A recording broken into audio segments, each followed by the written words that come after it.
أعوذ بالله من الشيطان الرجيم بسم الله الرحمن الرحيم الحمد لله رب العالمين والعاقبة للمتقين الصلاة والسلام على رسولنا محمد وعلى آله وأصحابه أجمعين.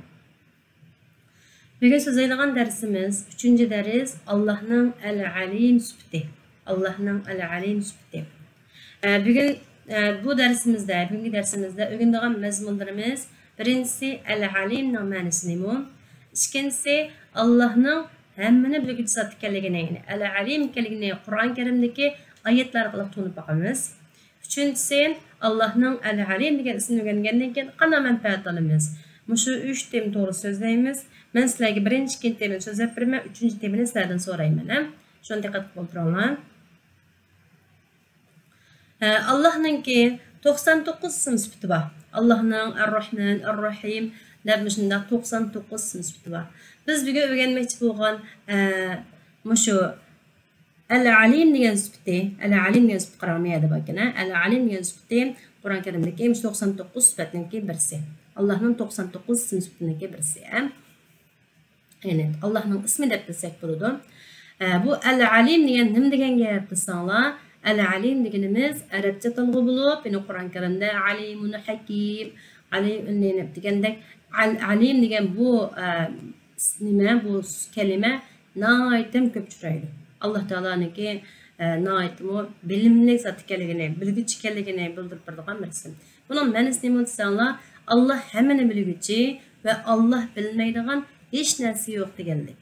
El-Alimning ma'nosi Allah hammani bilguvchi, hammani biladi. Alemdeki narsalarniki hammasini biladi ve Allah bilmaydigan hech qanday narsa yo'q. Yani Allah Taala bilmaydigan hech qanday narsa yo'q deganlik.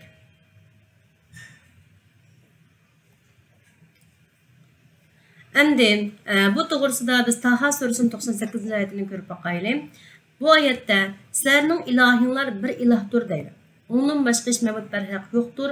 O her narsani to'liq bilguchidir deb mushu oyatda Alloh taolo bütün olamdagi narsani to'liq bilganligini, hech qanday bir narsa Allohning bilishining sirtida emasligini ko'rsatgan. O her narsani to'liq bilguchi va huwa illa huwa wasi'a kulli shay'in ilma. Wasi'a kulli shay'in ilma degan, ya'ni Alloh taolo her narsani to'liq bilguchi. Bunun ilmi bütün hamma narsaga keng yayilgan, yani hamma narsani o'z ichiga oladi degan gap. Yani Qur'on Karim bu El-Alim degan bu ism, Allohning bu ismi 157 yerde tilga olingan. Endi biz birinchi savolimizniki javobini shunday tugadim. Birinchi El-Alim degan nima degan gapga endi javob beramiz. El-Alim degan Allah hammani bilguchi. Hech qanday narsa Allohning bilishining sirtida emas. Hamma narsa, yani Allah Taala hamma narsani bilguchi, Allah bilmaydigan hech qanday narsa yo'q deb javob bersak bo'ldi. Yani bu El-Alim degan bu ism, Allohning bu ismi Qur'on Karimda 157 yerde tilga olingan. Deb, yani Taha surasining 98-oyatini misol keltirib bersak bo'ladi. Mana bu Taha surasining 98-oyatini Sumayya o'qib bergan. معقول إنما إلهكم الله الذي لا إله إلا هو وسع كل شيء علما. Sizlerning ilahinglar bir Allah'tır. Bundan başka hiç mabud barhaq yoktur. O her narsani to'liq bilguchidir. Taha surasi 98. ayet. Yaxshi, maşallah. Yani El-Alimning ma'nosini bildinglar bo'ldi, shundaqmi? Endi biz Qur'on Karimdagi oyatlarga qarab boqaylik. Alloh taoloninki El-Alim degan sifatini Qur'on Karimda qandaq nima qilib bizga tushuntiribdi. Qarang. Haj surasining 70-oyati. Bu oyatni Abdullah Islam o'qib bergan. ألم تعلم أن الله يعلم ما في السماء والأرض إن ذلك في كتاب إن ذلك على الله يسير. يسير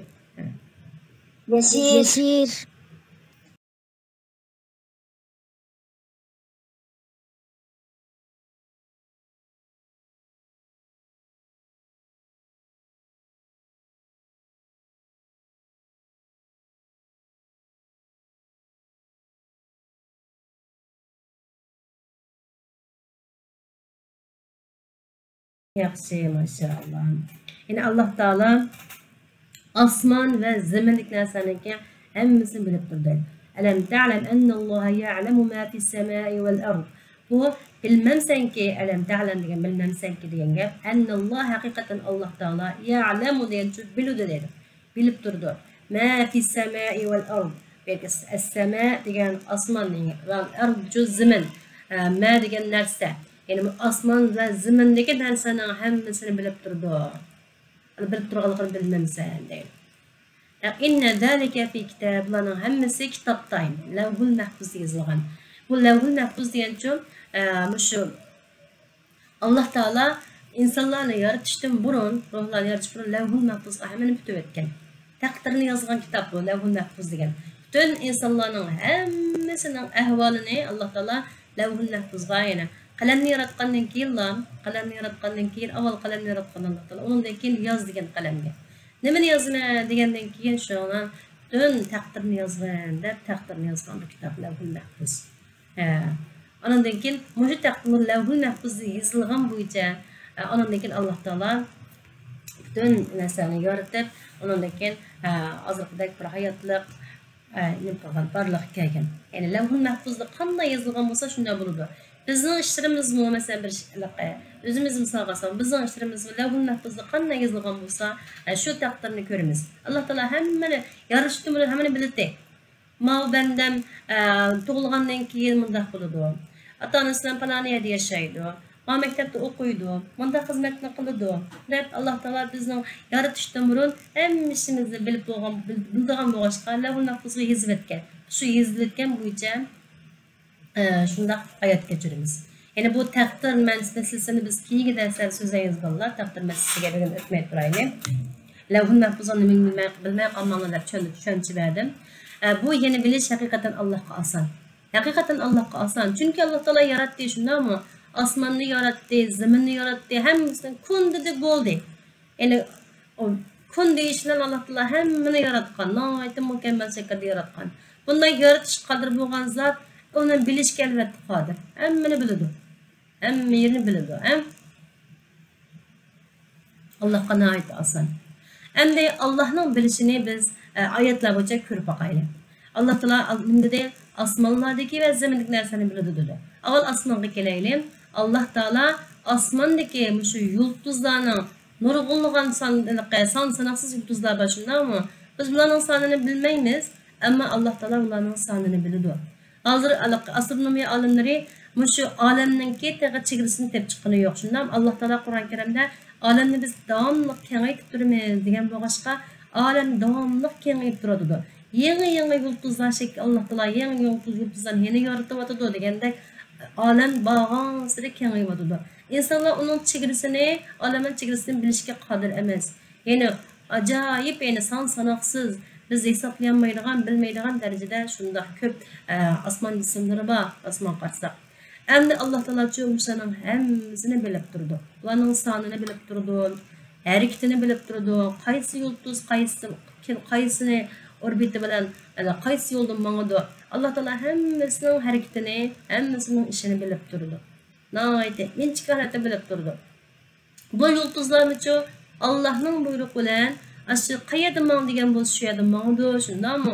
Yo'lidan ezib chiqib ketmaydi va angiza hammasiniki mang'ilgan tezligi bo'ladi. Bu tezlikdan ostlabmi qolmaydi, tezlashib ketmaydi. Shu hammasi Alloh yaratib bergan bir qonuniyat bo'yicha, bir intizom bo'yicha harakat qiladi. Ya'ni Alloh taolo bularning osmondagi narsalarning hammasini biladi. Bu osmon bizning yashayotgan zaminga nisbatan, yer shariga nisbatan bu olam uchun nihoyatda kengri bu osmon, nihoyatda kengri. Biz yashayotgan yer shari uchun olamga nisbatan kichik bir planet shundoq, kichik bir planet. Bu shuni yashayotimiz, ammo lekin osmon nihoyatda cho'q. Bu shuning hammasini Alloh taolo biladi. Osmon narsani biladi. Endi biz biladigan zaminga kelaylik. Osmondan jiq xabarimiz yo'q. Faqat yulduzlarni yiroqdan ko'ra olamiz, boshqa bilmaymiz, shundami? Endi biz nimani ko'ramiz? Zaminda yashayotgan boshqa zaminni jiqroq ko'ra olamiz. Endi Alloh taolo zamindagi narsani hammasini biladi deydi. Zamindagi narsani hammasini biladi. Zaminda qarab baqsaq nima bor? Tog'lar bor, shundami? O'rmonlar bor, dengizlar bor. Aytdim, ya'ni yashayotgan zaminning 4/3 qismi dengiz. Dengiz var, dengizde su var, sunun içinde nurgullan canlıklar var. Quruqlıqqa qarasak, tağlar, ondan sonra oymanlıqlar, qumluqlar, bular yaşayotgan bu quruqda yaşaydigan nimalar var yana hayvanotlar var, nurgullan hayvanotlar var, nurgullan o'simliklar var. Ondan başqa insonlar var, necha milliardlagan insonlar yaşaydi. Yani şu ziminde, muş narsaniki hammasini Allah bilib turdi. Yani Allah bilmeydigan, mesela tağdaki bir tal taş, bir tal daraxt, Allah'ın bilişinin sırtıga chiqib ketolmaydi. Allah hammani bilib turdi. Hammani bilib turdi. Mesela konkret misal alsak, mesela bir tağ deylik, ma tağda nurgulgan hayvanlar yaşaydi tağlarda, shundaymi? Tağlarda, ormanlarda nurgulgan hayvanotlar yaşaydi, o'simliklar yaşaydi. Endi qaysi hayvanot bor? Qaysi o'simlik bor? Ularning soni qancha, yana qanchaligi bor? Hozirgi ahvoli qandoq? Yaxshi yashayotganmi, shundaymi? Undan keyin hayvonotlar nima yeyotdi? Qo'sig'i oshmi, to'qmi? Bundan keyin rizqi nima? Bundan keyin nima yeydi? Degandek hammani bilib turdi. O'simliklarning ahvolini bilib turdi. Usab ketdimi, yomg'irga ehtiyoji bormi, kun nuriga ehtiyoji bormi, nima bo'ldi? To'nlab ketdimi? Alloh taolo shu hammani bilib turdi. Butun jonliqlarning hammasini bilib turdi. Şunun o'xshash, shundaq insonlarning har bir insonningki Alloh taolo nima ish qilganligini. Hozir biz faqat o'zimizni bilamiz nima ish qilganligimizni, yenimizni ko'ralaydigan uyimiz, yenimizdagi odamlarning nima ish qilganligini bilaymiz, shundaymi? Boshqa insonlarimiz bilmaymiz. Hatto may tamdan keyindagi yon o'didagi odamlarning nima ish qilganligini biz yeniga kirminchilik ularni bilmaymiz. Ammo Alloh taolo birli vaqtda mush necha milliard insonning hammasininki nima ish qilayotganligini qarang, nima o'ylayotganligini hammasini bilib tura oladi. Bu inson xushalmi, xafimi, nimaga ehtiyoji bor degandek nurg'un narsaning hammasini Alloh taolo biz bilib tura oladi. Ya'ni bu bilish Alloh uchun nihoyat oson. Alloh uchun nihoyat oson. Chunki Alloh olamlarning Robbi. Bütün alemning kontrol qiluvchisi, bütün alemning boshqaruvchisi, bütün alemning yaratuvchisi bo'lgan zot, ya'ni bularni bilishga nihoyatmi? Bularni bilish Alloh uchun nihoyat oson. Ya'ni zimindagi narsani, quruq zimindagi narsani bilib turadi degan chog'da, shundaq atrofimizga sanon hammaning ko'z oldimizga kelib tursak, Allohning hamma narsadan xabari bor ekan. Hamma narsadan xabari bor ekan. Biz insonlarning bilish qanchalik desanglar, İnsanlar biz faqat ko'rgan narsamizni bilamiz, o'qigan narsamizni, anglagan narsamizni bilamiz. Undan boshqasini bilamizmi? Hargiz bilmaymiz. Undan boshqa narsani bilmaymiz. Bizning bilishimiz nihoyatda cheklik bo'ladi. Biz faqat shu o'rganish orqali bir narsani bila olamiz, ko'rish orqali bila olamiz, anglash orqali bila olamiz. Shunaqo biz uni o'rganish uchun, bilish uchun harakat qilmasak hech kim bilmaymiz. Ammo Alloh taolo azaldan biladi bu narsaning hammasini. Endi qaraylik, Alloh taolo An'am surasining 59-oyatda mundaq deydi. Oyatni Nabiha Naqılmadım. وعنده مفاتيح الغيب لا يعلمها إلا هو ويعلم ما في البر والبحر وما تسقط من ورقة إلا يعلمها ولا حبة في ظلمات الأرض ولا رطب ولا يابس إلا في كتاب مبين. Yaxshi, maşallah. Uyg'urchasini Najiba siz o'qib beringlar. Gaybinin açıkçıları Allah'ın huzurudur. Onlar fakat da Allah bilir. Allah kurukluk'taki ve denizdeki neslerini bilir. Allah bilmezden biraz paraklar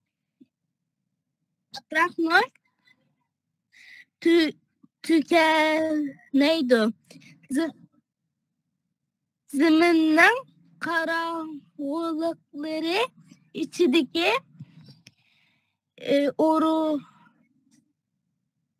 uruktan hol ve kuruk narsalardan Allah bilmeydiğen birer mu yok. Hemsi roşan kitabetidir. İman suresi 59. ayet. Maşallah. Qaranglar. G'aybning ochqichlari Allohning huzuridadir. Ularni faqatla Alloh biladi deydi. Alloh quruqlikdagi va dengizdagi narsani biladi. Alloh bilmasdan biror yaproqni to'kilmaydi. Zaminning qorong'uliklari ichidagi urug'dan, ho'l va quruq narsalardan Alloh bilmaydigan birorami yo'q. Hammasi ro'shan kitobdadir deydi. Biz bularni birlab kelaylik. Avval g'aybning ochqichlari, g'aybiy narsadan keyin hozir so'zimay turaylik. Alloh taolo deydi, Alloh quruqlikdagi ve dengizdeki narsani biladi degan oyat to'g'risi kelaylik. Biz bu yerdan quruqlikdagi narsani muqaddim so'zlab chiqdik. Quruqlikdagi butun jonliq, jonsiz hamma narsaniki hamma narsani Allohning bildiganini so'zlab qo'ydik. Shundaqmi? Uni endi kelaylik dengizdeki narsani Alloh taolo hammani biladi deydi. Biz qarasak zaminninki 4dan 3 qismi, nihoyatda ko'p qismi dengiz shundaqmi, okeanlar. Bu dengizda nihoyatda ko'p sondagi canlıqlar yaşaydı. Bu canlıqlar baliqlar, undan başqa o'simliklar, shundaqmi dengizning ostida nurg'unlagan, ya'ni biz bilmaydigan ajoyib turdagi o'simliklar va hayvonotlar bor. Endi bularni uchun Alloh taolo hammani biladi. Biz dengizning satidida qarasak, dengizning chiqib qorong'i bo'lg'achqa biz dengizning ichkarisini ko'rolmaymiz. Faqat shu dengizning ostiga tushib, o'sha g'avvoslar dengizning ostiga tushib, ashundaq yo'ritib turib, kamera tatmış, resimdagi video tutgandan, andan shundan biz bilalaymiz, shundaqmi? Hozirgi bugungi dunyoda mushtaq dengizning osti jonliqni tadqiq qiladigan nurg'unlagan olimlar, nurg'unlagan tadqiqotchilar bor. Endi mushlarni orqali biz buni bilardik. Dengizning ostida ajoyib bir dunyoning borligini, nihoyatda go'zalligini, nurg'unlagan jonliqlarning borligini shulardan bilardik. Amma Alloh taolo biladi. Alloh taolo yaratgan chunki bularni. Alloh yaratgan bo'lg'achqa hammasini nihoyat inchiqalab biladi. Dengizning qaysi tarafida qaysi jonliqlarning borligini shundaqmi? O besenge masayriq biliqni degan bo'lsa, qarsan nihoyat jiqqa bular. Alloh taolo bu sayriq biliqninki sonini biladi. Maviliqning sonini biladi. Hammasini biladi. Bu biliqlarning rangini hammasi Alloh o'zi yaratgan bo'lg'achqa bir-biridan rengining farqlanadiganligini hammani biladi. Endi bu biliq qachon tug'ildi, qachon tuxumdan chiqdi, shundaqmi? Ya'ni qancha kunlik bo'ldi, qancha yash qanchalik, andan keyin qaysining bolasi ekanligini, qaysining tuxumdan chiqqanligini Alloh taolo yaxshi biladi. Qachon qayerda yashaydi, uzib nega boradi, nerdan nega berib, nelarda yashaydi. Undan boshqa qanchalik umr ko'radi bu biliqlar. Andan keyin qanday o'ladi, qachon o'ladi, qayerda o'ladi, ularning ahvolini Alloh taolo hammasini jipidan yang'isichilik hammani Alloh yaxshi biladi. Hammani biladi. Ma cho'ng biliqlarniki nima yeydiganligini, qaysi biliq buning rizqi bo'lganligini Alloh taolo hammani bilguchi. Ya'ni biz bugun kichik aqlimiz bilan, inson aqlimiz bilan bularni bilib bo'lishimiz mumkin emas. Ammo Alloh taolo har vaqt buni bilib turdi, har vaqt ko'rib turdi. Yine ayetning oxirida kelaylik. Ayetning deganda, ya'ni Alloh bilmasdan bir tal yupurmoqmi to'kilmaydi degan. Ayetning oxirida shundaqmi? Alloh bilmasdan bir tal yupurmoqmi to'kilmaydi degan.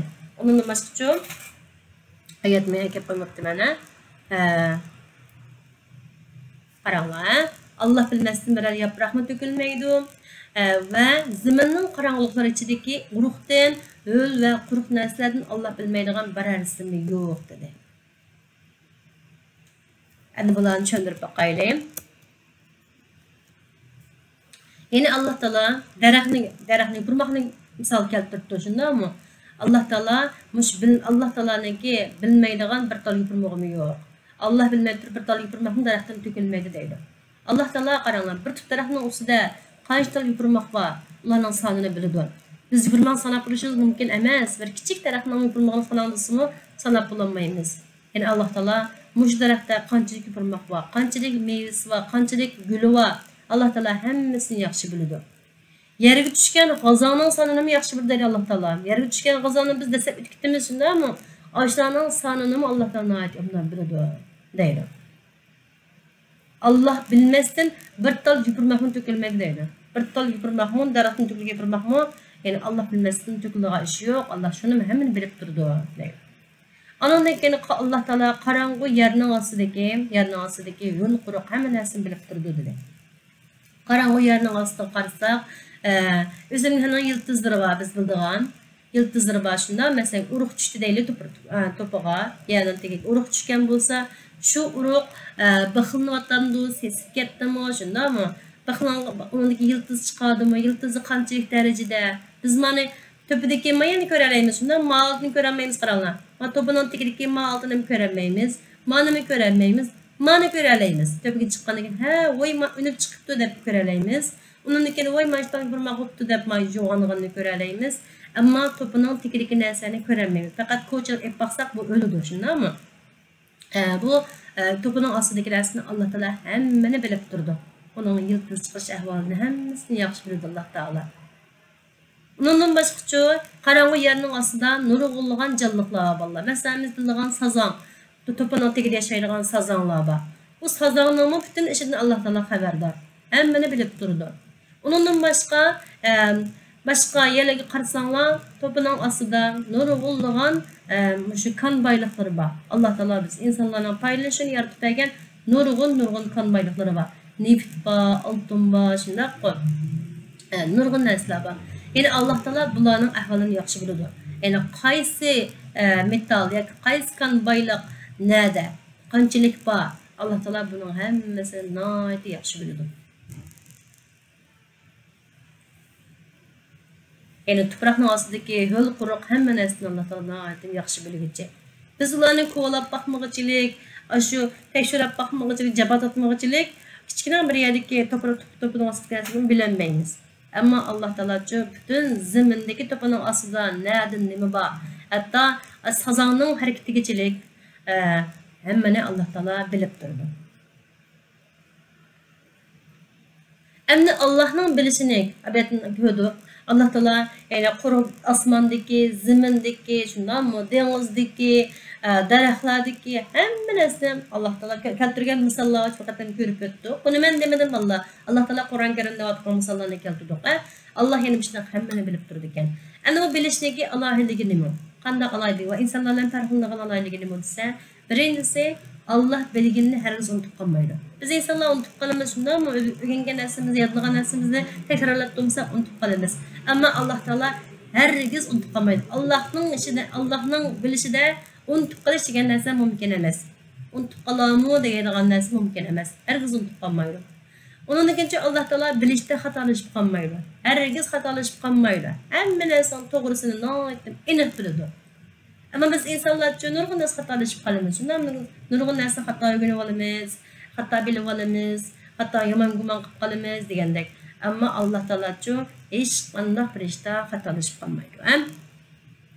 Ondan keyin yana insonlar faqat ko'zimizdan ko'rgan hozirgi zamondagi ishlarni bila olamiz. Shundaymi?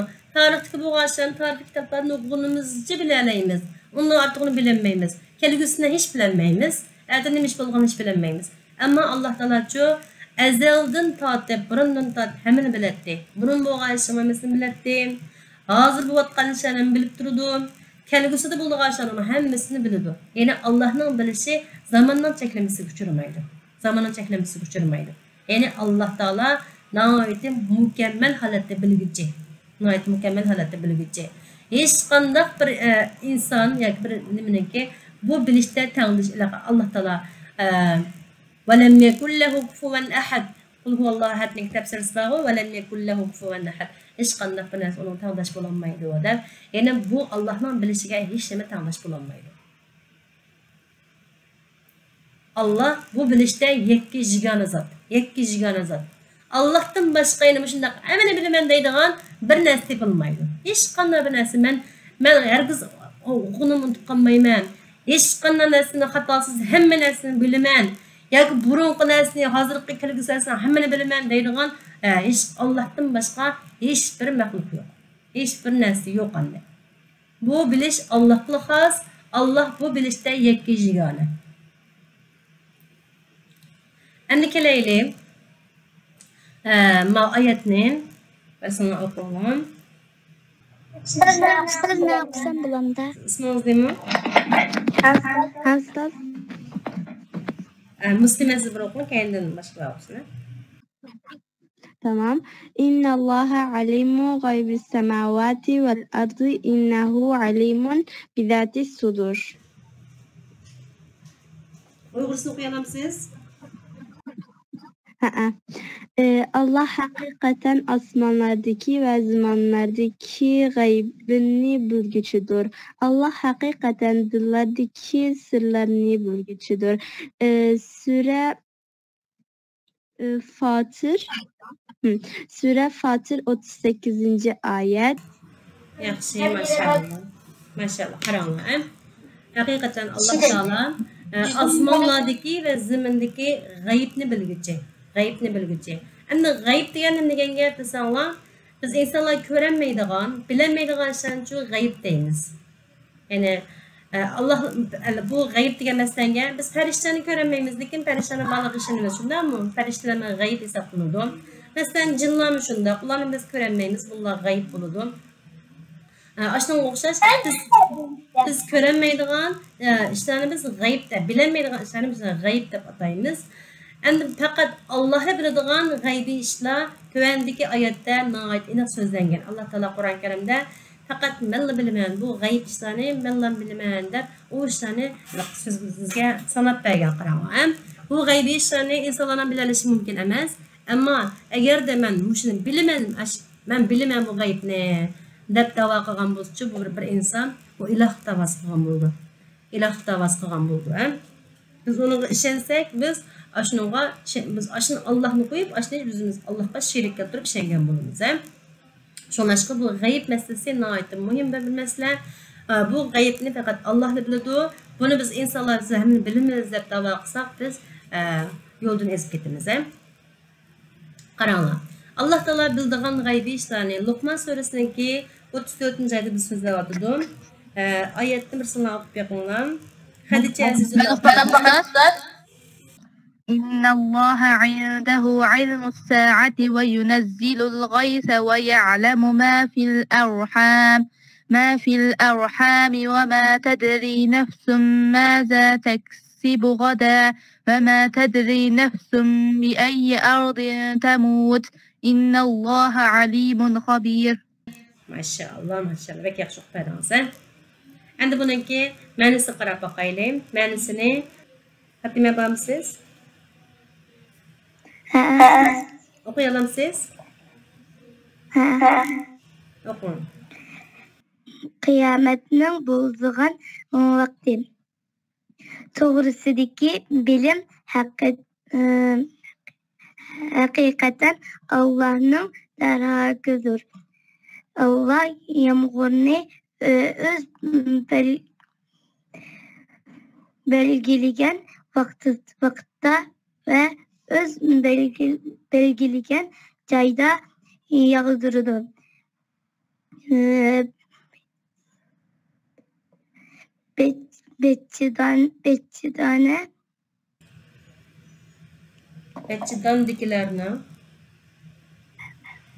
Betçidandikilerinin nime ikenlikini yine oğul mu kız mı becerim mu kemtik mu baktılık mı baktsız mı Allah bilir. Hiç ahirine Abdullah Uygur'suz bakın.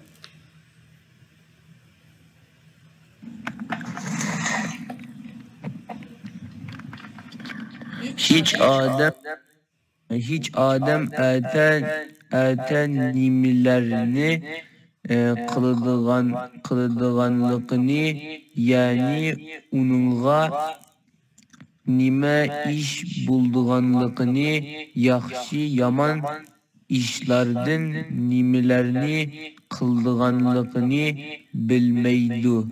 Hiç adam o'zining qayerda o'ldiganligini bilmaydi. Allah hakikaten bütün işlerini bilip turgucudur. Şeylerinin içki ve taşqi taraflaridan to'liq xabardardır. Yaxşı, maşallah. Qaranglar. Allah Taala bu oyatda qiyomatning bo'lgan vaqti to'g'risidagi bilim haqiqatan Allohning dargohidir degan. Qiyomatning bo'ladigan vaqti. Qiyomat qachon bo'ladi? Ya'ni qiyomatning bo'lishdagi ilgirki alomatlarini bizga payg'ambarimiz so'zlab bergan. Ammo lekin qachon bo'lganini payg'ambar aniq bilan bildigan odam bormi? Yo'q. Faqat Allohla qiyomat qachon bo'lganligini, qiyomatning vaqtini faqat Allohla biladi. Buni Allohdan boshqa hech kim bilmaydi. İkinci g'aybiy ishonamiz. Allah yağmurni o'zi belgilagan vaqtda va o'zi belgilagan joyga yog'dirdi. Ya'ni yağmurning yig'ishi bu Allohningki g'aybiy ilmlardan birisi. Ya'ni qayerga qachon yog'dirganligi, qanchalik miqdorda yog'dirganligi buni inson bilmaydi. Buni faqat Allohla biladi. Allah yağmurni qayerga yog'dirman, qanchalik yog'dirman, qachon yog'dirman deyishni faqat Allohla biladi. Ya'ni inson uni bilmaydi. Deyishlar mumkin. Mesela havaraydan ma'lumotda, mesela havo durumunda avval falan kuni saat manchida yağmur yog'di deb, ashuna birdikan qo'laqqa turish qiladi-ku deb ular bilaydigan-ku deb o'ylab qolishlar mumkin. Diqqat qilib baqsaq, bular nimaga asosan bildi desanlar, bulutlarning harakatiga asosan, bulutlarning miqdoriga asosan oldin taxmin qiladi. Oldin taxmin qilib shu orqali bilalaydi. Bu taxmin qilgani %100 to'g'ri chiqamdi yo'q, hargiz undaq %100 to'g'ri chiqmaydi. Ba'zi vaqtda degan vaqtidan baldur yog'di yoki keyin yog'di, degan anaqa miqdoridan oz yog'di, jiq yog'di, shundami? Hargizmi deganlar o'xshash bo'lmaydi. Ba'zi to'g'ri kelib qolishi mumkin, o'xshashib qolishi mumkin, ammo nurg'un ahvollarda ular yana %100 mushunda bo'ldi deyilmaydi, balki oldin taxmin deb turib e'lon qildi, shundami? Çünkü buna qachon, qayerga qachon, qancha yog'diganligini faqat Alloh biladi yağmurning ashini.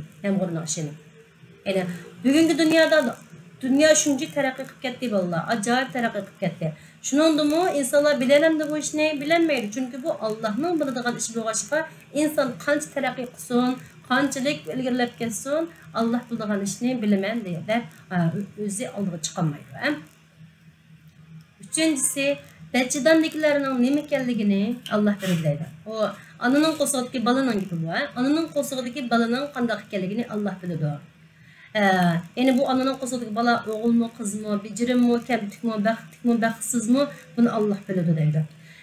Bunun deyishinglar mumkin, hozir doktorlar bilalaydi, balangiz qizga, o'g'ilga, ayari saqga, miyari kamtikka degan gapni deyalaydi, deyishinglar mumkin.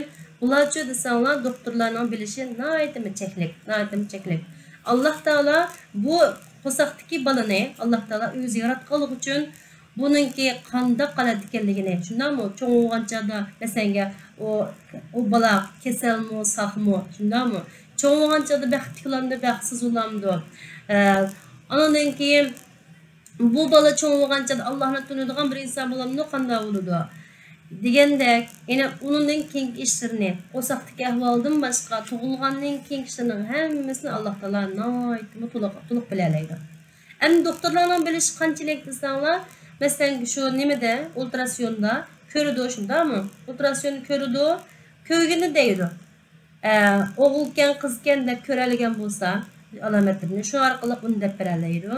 Ondan keyin bir cho'ng aloqa kamtikliklar, cho'ng bir xastaliklar ko'ringan bo'lsa, shuni deb beralaydi. Ammo lekin uning ortig'ini qilolmaydi. Uning ortig'ini deb bermaydi. Ya'ni ba'zida hattoki balangiz qizga deb, nima doktor qizga degan bo'lsa, o'g'il tug'ilib qolgan, o'g'il kendisi qiz tug'ilib qolgan ahvollar nihoyat ko'p uchraydi.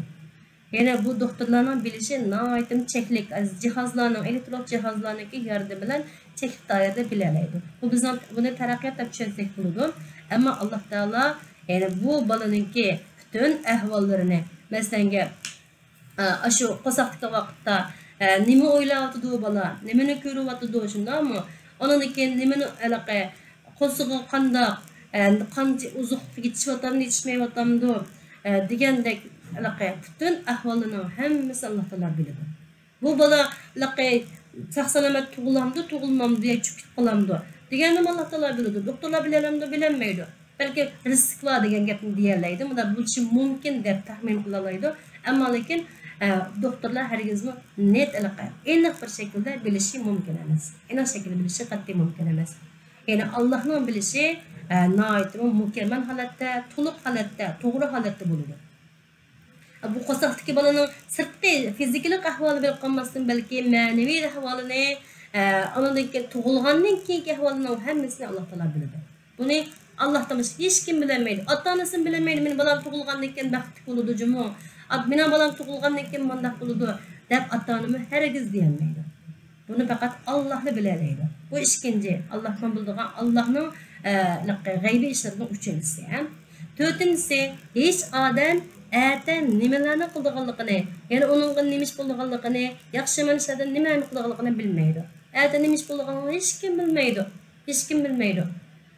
Biz nurg'un planlarni tuzishimiz mumkin, at oyishni qilma, mashni qilma deb, ammo lekin at nima ish bo'lgan bilmaymiz. Shunlashqa bir ishni qilaman deyishdan burun deymiz inshaalloh. Inshaalloh mashni qilaman. Inshaalloh mana shu mega boraman deb Alloh planlarni qilsak to'g'ri bo'ladi. Yani at nima ish bo'lganligini Allohdan boshqa hech kim bilmaydi. Anaqa nimaniki Nasr Efendining bir latif sıfatı sözler preslerde ki hemen bilşanlar mümkün. Nasr Efendi'nin ayağlı bir gün polo yitip, kaçı kusup aldığa gelgenden keyin, şundan polonu ya alakadıysa, şu an ay polonu yayınızda inşallah demdiyse, oldum ki bu polonu inşallah demdim. Şundan polonu yemek çok kapçada, sakçılar gelip ekitedikken. Ekitgenden keyin, şundan polonu yemeydikken de inşallah demeyenlik için. Ondan keyin Allah nasip qilmadi yana. Aldığı kep bo'lgan pullarni hech Allah nasip qilmadi. Ondan keyin turmadan nimadan chiqib, saqchidan chiqib uyga keldi ekan. Uyga kelib ishini chekkan chog'da shunlar voy kim o deb ayol ish ochmoqchi. Uning kim o desa inshaalloh erim deydi ekan. Men inshaalloh desam uyga kirmaydi o'xshayman deb. Inshaalloh erim deydi ekan kim o desa. Yani aldığımız kelgen tabaqını yiyeleyimiz mi, yememiz mi Allah biladi şunda mı? İşini alıp kep bulup kireleyimiz mi, kiremeyimiz mi onu Allah biladi. Yani her qanday etin nimlarni bo'lganligini Allah biladi. Etin maaşını qilman, onu qilman, mana qilman deb keskin holatda bir narsa qat'iy bo'lmaydi. Bo'ladi. Shu inshaallohni qo'shib tanglam. Allah'ın aniq g'ayb sirriniki 5-si hech odam o'zining qayerda o'lganligini bilmaydi. Hech qanday bir adam o'zining qachon qayerda o'lganligini hargiz bilmaydi. Biz yashayotgan Turkiyada o'lib qolamizmi, boshqa mamlakatga berib o'lib qolamizmi, vatanga berib o'lib qolamizmi, qachon o'lib qolamiz, birdamdan keyin o'lib qolamizmi, o'lib qolamizmi, uzun umr ko'ramizmi, bilalamizmi, bilmaymiz. Bunu faqat Allohni bilalaydi. Allohni bilalaydi. Allohdan boshqa hech kim bizning qachon qayerda o'lganligimizni bilmaydi. Yani bularning hammasi shu 5 turlik ish, yani qiyomatning qachon bo'lganligi, yomg'irning Alloh taolo yomg'irni qachon, qancha miqdorda qayerga yog'dirganligi, andan keyin qo'saqdagi balaning qanday ekanligi, yani o qo'saqdagi holati va keyingi holati yani. Andan keyin insonning odamning nima ishini qilganligi, 5-chi insonning o'zining qachon qayerda bo'lganligini din iborat bu 5 ish faqat Allohla biladigan, Allah'tan başqa hech kim bilmaydigan ishlarning qatoridan. Endi bu ishlarning birisini men bilaman deb da'vo qilgan bo'lsa bir inson, u iloh da'vosi qilgan bo'ldi. Masalan, birisi kelib, kelgusida sizning ishingiz bunday bo'ladi ekan. Bunday ishlarga yo'l qo'ydi ekansiz deb unda falchilik qilib, kahillik qilgan bo'lsa, bu qanday ish? Bu Allohga sherik keltirish hisob bo'ldi. Shuning uchun falchilarning qashiga qat'iy bormaymiz bolalar. Falchilik qat'iy ishonmaymiz, falchilikdan uzoq turamiz. Yani bu kelgusidagi ishlarni faqat Alloh biladigan bo'lg'achqa bir insonningki kelgusidan xabar berishi hargiz to'g'ri emas. Chunki u inson bilmaydi uni. Degani hargiz chiqmaydi. degeni hergiz degende kalmaydı. Yani bu fakat Allah'la bildiğin iş. Yani bu Allah'la bildiğin işni başka birisi bildikken dep işinip kalsak Allah şerik yaptıgan buluruz. Tamam. Endi keleyli. Mav üstüdeki ayette. Ayet qaranglar. Ayette qaranglar. İnnallaha alimu gaybis semavati vel ard. Yani Allah hakikaten asmanlardaki ve zemindeki gaybni bilgici degan so'z bo'ldi. Shundaymi? Asmanlar ve zemindeki gaybni faqat Allah bilgici. İnnehu alimun bi zatis sudur. Allah hakikaten dillardaki sırlarını bilgici. Kalbimizdeki sırlarımızı bilgici. Bi zatis sudur. Kalbimizdeki sırlarımızı bilgici. Endi bu doğru sözler bakayım. Allah Teala kalbimizdeki sırlarını qanday biladi. Allah Teala her bir insanın kalbidekini bilip durdu. Kalbimizde çünkü Allah yaratkan. Şundaq-ku, kalbimizni Allah yaratkan, bizni Allah kontrol qilib turdi. Yani bu Allah kalbimizdekini bilip turuşu nayet asan Allah üçün. Biz nima o'ylayapmiz hozir? Shundaqmi? İçimiz biz bir insanın mesela o qo'shalmi, xapimi biz bir qarablam ba'zi bilalaymiz, ba'zi bilmaymiz.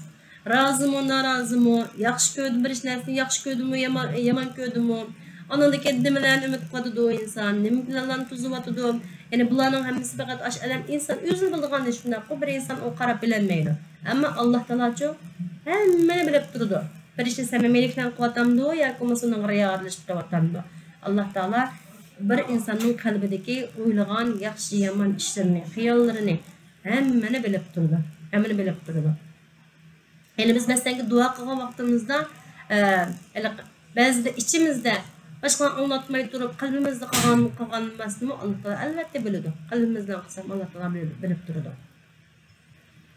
Endi Allah'ның Al-Alim degan ismini o'rgangandan qanday manfaat olamiz? Bu sonun jadini azar deb beray, ondan keyin sizlardan so'rayman. Allah'ның Al-Alim degan sifatini o'rgandik, shundaymi? Allah Taala osmondagi, zaminning har bir yerlaridagi hamma narsani bilib turadi ekan. Hamma narsani bilib turadi ekan. Mayli o canlıq olsun, cansız olsun, insan olsun, hammani biladi ekan. İnsanning qilayotgan ishlarini, harakatlarini emas, balki qalbida o'ylaganlardan tat hammani bilib turadi ekan. Biz buni bilgandan keyin qanday qilamiz desanglar, eng avval Allohdan hayo qilamiz. Yani nega qilsak Allah meni ko'rib turadi ekan-ku. Allah ko'maydigan bir yer yo'q vallahi. Zaminni qayerga ketsak, mayli ganantiga kirib olaylik. Mayli osmonga chiqib ketaylik, mayli bir to'shikka kirib olaylik. Nega kirib olsak Allah Taala bizni ko'rib turdi. Allah ko'maydigan hech qanday bir yer yo'q. Allah ko'maydigan hech qanday bir vaqt yo'q. Allah hargiz mugdab qolmaydi. Ko'may qolmaydi Allah Taala. Ko'may qolmaydigan ish bo'lmaydi. Yani Allah Taala her yerde, her vaqt bizni ko'rib turgan bo'lg'achqa, qanday qilamiz? Har qanday bir ish qilgan vaqtimizda Allah meni ko'rib turdi degan bir tushuncha bilan Allohdan qo'rqqan holatda, Allohning hayo qilgan holatda ish qilishni bilamiz. Andan keyin Allah Taala qalbimizni bilib turdi, qalbimizdekini bilib turdi. Shundaymi? Biz insonning qalbidekini bilmaymiz, ammo lekin Allah Taala bütün insonlarning qalbidekini bilib turdi. Bundan nimani bilamiz desanglar, bunu bilgandan keyin nimaga diqqat qilamiz degan chog'da biz o'y xiyollarimizga diqqat qilishimiz kerak. Yani bizning qilgan ishimiz samimiyat bilan bo'lishi kerak. Samimiyat bilan qilaylik, nima qilsak, qilgan har bir ishimiz Allah rizosi uchun, yani samimiyat bilan bo'lishi kerak. Bununla başka bir menfaat xiyoli yoki bo'lmasa riyo boshqasi aralashib qolsa, Allah Taala buni albatta bilib turdi. Qiyomat kuni buni uchun hisob oladi. Yani bir hadis var, belki bilg'alamlashinglar mumkin. Qiyomat kunisi 3 turli kishilarning misol qilindi unda. Bir olimni chaqirib keldi Allah Taala. Chaqirib kelib, sen bu dunyoda nima ish qilding? Sen bütün hayotimni o'qishlar o'tkazdim degandan keyin shundan kiza nima uchun qildingsa, sening rozilig'ingni ko'zatib qildim desa, yo'q, sen yolg'on deyapsan. Sen boshqalar meni olimkan deb qolsin, navoit bilimlikan deb qolsin deb shunday qildi deb uni Allah Taolo do'zaxga tashlaydi ekan.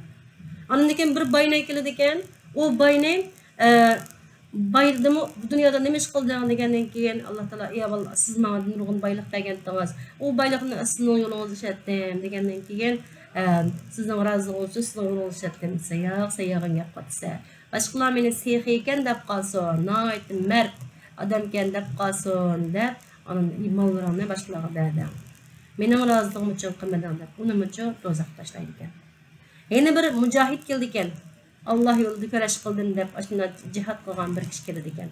Undan shuna savolni so'ragan chog'da, u kishi sening razılığın uchun jihad qildim, shu yo'lda shahid bo'ldim deb degandan keyin, "Yo'q, sen mening razılığım uchun jihad qilmading. Sen meni boshqalar botir ekan deb qolsin, qo'rqmaydigan odam ekan deb qolsin, palvon ekan deb qolsin deb ashunda jihad qilding" deb uni do'zax tashlaydi ekan. Yani kıyamet günüsü bizning qalbimizdagi sirlarimiz bir hemsi o'tirg'i chiqadi. Çünkü Allah Taala hemen bilib turdi. Kıyamet günüsü, aş günüsü hemsi o'tirg'i chiqib, ma ishimiz ixlos bilan, samimiyat bilan bo'ldimi, bo'lmadimi? Riyo bilan boshqalar mundaqkan deb qolsin degan maqsad bilan qildikmi? Ya dunyo manfaati uchun qildikmi? Shu vaqtdan o'tirg'i chiqadi. Shunlashqa qalbimizdan har vaqt hisob etib turishimiz kerak. Qalbimizni boshqarib turishimiz kerak. Şeytan bizni ko'p azdırdı balla. Şeytan çok qalbimizga har xil vasvaslarni soladi, yomonliklarni soladi. Shu orqali bizni ezib ketishimizni umid qiladi. Ammo biz shaytonga bo'zak bo'lmasligimiz kerak. Shaytonga bo'zak bo'lmasligimiz kerak. Alloh meni har vaqt ko'rib turdi ekan, qalbimnikini bilib turdi ekan deb Allohdan hayo qilgan holatda, Allohdan qo'rqqan holatda yashasaq, shayton bizni bo'zak qila olmaydi. Shaytonmi Allah shayton o'ziga egashishni beklar qazdirdi. O'ziga egashmagan kishini azdira olmaydi shaytonmi?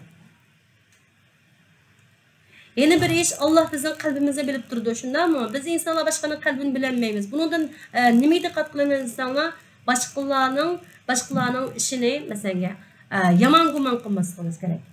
Mavi hacab bir işte kalkan bu çokum kalp köğünü bir yamanlık var bununki. Çokum bir hasetlen kıldı, yakımız başka kişiler kıldı edepçi o karşı taraftanki kalbideki nesek biz baha besek olmaydı.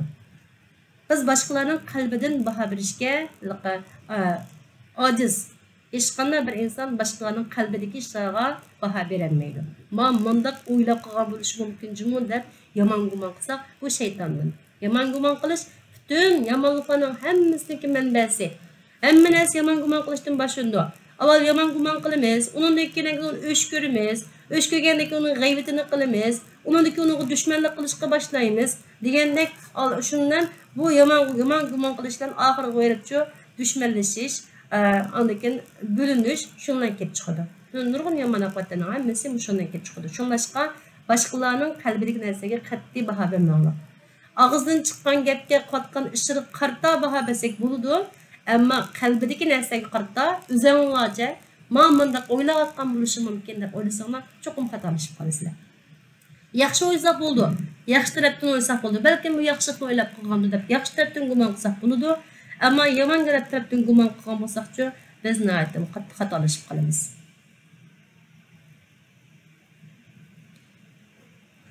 Ya'ni shu al-alim degan sifatni o'rgangandan keyin eng cho'ng oldigan foydamiz nima desanglar, ya'ni biz Alloh har vaqt meni ko'rib turdi ekan deb Allohdan hayo qilib, gunoh masiyatlardan uzoq turamiz. Masalan, nurg'un odamlar qarab baxsanglar, ota-onasi ko'rdigan yerda ma'lumlari boshqalar ko'rdigan yerda uchun nihoyatda yaxshi ezgishni qilmaydi. Shundaymi? Ezgishni qilmaydi. Ondan keyin kamera bor yerda, kamera tushib qolmaydi deb ezgishni qilmaydi. Ammo qanday yerda qildi? Xoli yerlarda qildi. Adam ko'maydigan yerlarda qildi.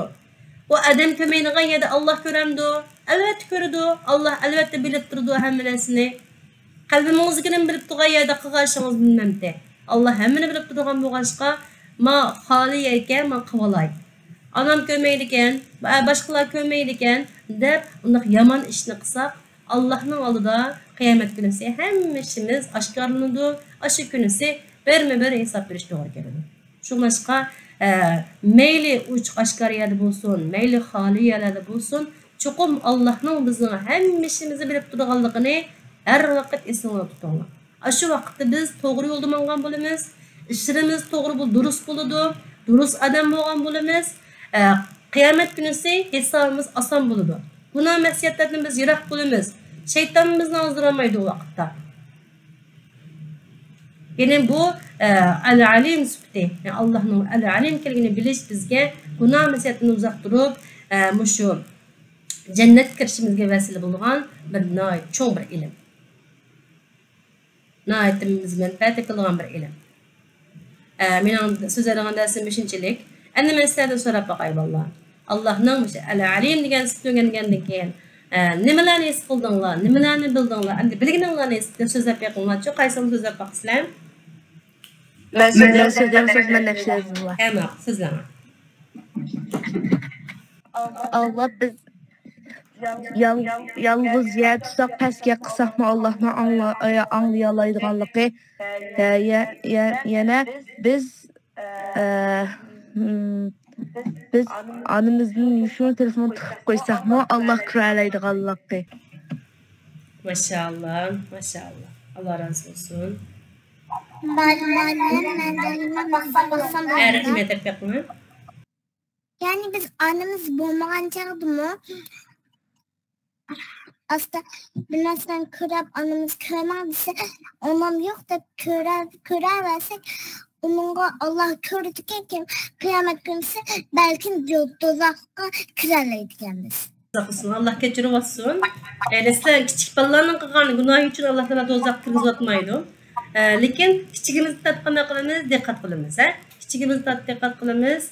Kichigimizni tatadibchi Allohdan hayo qiladigan, Allohdan qo'rqadigan bir odatda cho'ng bo'lsak, cho'ng bo'lgancha asharatda yashaymiz. Inshaalloh shu orqali bizning ishlarimiz shu durust, to'g'ri yo'lda bo'ladi. Malum ben zamanla Necibe. Necibe'den.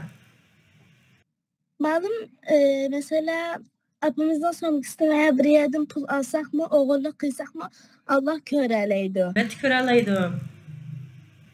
Şuna qana qilamiz, Allah meni her yerde ko'rib turdi ekan deb Allohdan qo'rqib turib, Allah buyurganini qilamiz, to'sqanasidan yonimiz. Xato ekan degan ishdan yonimiz, Yana shu vaqtda bizning iymonimiz mustahkam bo'lgan bo'ldi. Alloh bo'lgan mehr muhabbatimiz kuchli bo'lgan bo'ldi. Yaxshi. Ustazım Fatime. Fatime. Tamam. Ustaz biz mesela Almanı yedik deydik.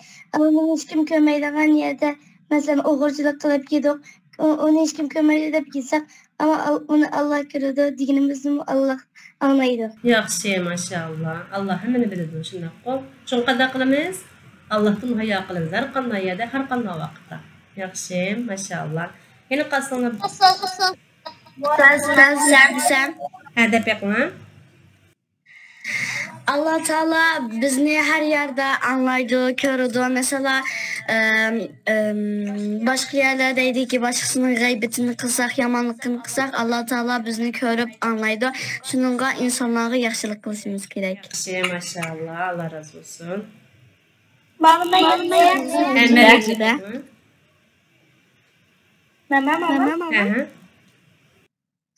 Mesela o beni kırdık, Allah o beni bizi kömeydi de öyle kalsak mı bulmaydı?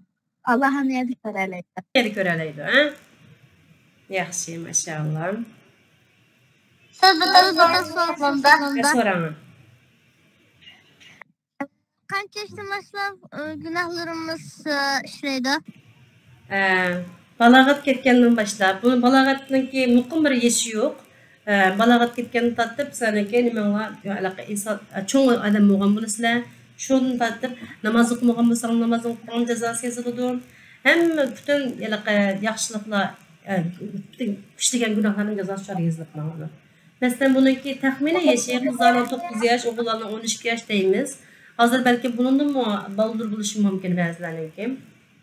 Ba'zilarning keyin bo'lishi mumkin. Buni o'zingizlar bilalasizlar. Ota-onanglar bilan, opanglar bilalaydi, qancha yoshda balog'at ketganlarni. Lekin qizlar 9 yoshdan keyin, o'g'illar 13 yoshdan keyin maktabga qilish kerak. Darsini tushunganinglar bormi bolalar? Yok Allah razı olsun. Allah hammaga razı olsun. Allah hammaga ilmini ziyoda qilaversin.